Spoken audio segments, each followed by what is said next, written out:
গ্যাসের চুলা নামাইয়া চুলার উপরে আমার দাঁড়া করে রাখবো।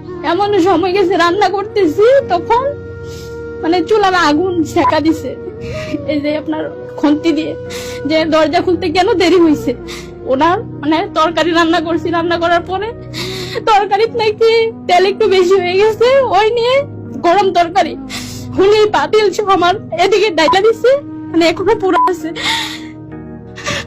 একদিন হয়েছে কি বলছি যে পানি শুধু ফুটাইয়া ঘরে আসছে, তোষকের উপরে পানিটা ঢাইলাইছে, গরম পানি ঢাইলাই গরম পানির উপরে আমারে দিছে যে ওইখানে শুইতে হবে। আমি শুনে দেখে মানে আমাকে ইচ্ছা মতো নে মানে যতটুকু পারছে সে মারছে, পরে সারা রাত ওইখানে আমাকে ওইখানে শুয়ে রাখছে, দাঁড়িয়ে বসে রাখছে। যদি এখান থেকে উঠি আমি ওয়াশরুম করে আর যাই করে এখানেই করবো।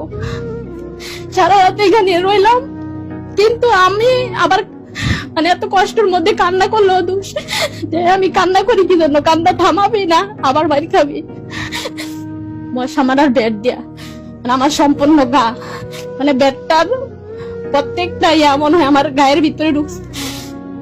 বাড়িতে গেছি, আমি গোসল করতে গেছি ওয়াশরুমে, আম্মু জানি কি জন্য গেছে, আম্মু গিয়ে দেয় আমার পিঠের মধ্যে অনেক সুপ সুপ দাগ। আম্মু মানে চিৎকার দিয়ে বলতেছে যে এগুলা কি। তখন আমি বলছি যে ব্যথা পাইছি, আম্মু বলে না এতগুলো তো আর ব্যথা পাও নাই। আম্মু বুঝে গেছে, তখন আমি হামাও করে কাইতে দিচ্ছি, তখনই সবাই শুনতে পাইছি।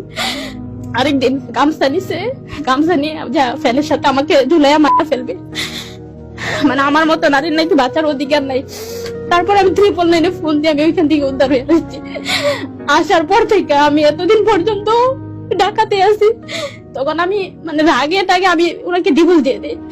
দেওয়ার পরে ডিভোর্স লেটার পাওয়ার পরে উনি উগ্র হয়ে গেছে, বিভিন্ন খারাপ কিছু না আমার ছবির সাথে অ্যাড করে ফেসবুকে সার্চে আমার মামাদের ভাইদের মানে আমার বাবা মামা ভাইয়েরা নাকি আমার সাথে খারাপ কিছু করবো, এই জন্য সংসার থেকে নিয়ে এসে মানে নিকৃষ্ট ভাষা ফেসবুকে লেখালেখি করে যে আমি টাকার জন্য এসে পড়ছি, টাকা সরে আমি ব্যবসা করে এই করি, কেউ সময় কাটাইতে চাইলে আসেন, আর অনেক কিছু যা মানে বলার বাহিরে।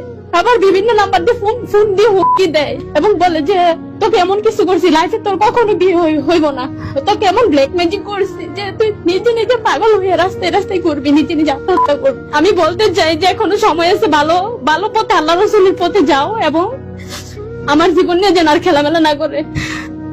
আমি ডিভোর্স দিয়ে দিছি, অলরেডি 2 মাস হয়ে গেছে, 3 মাস হয় না এখনো।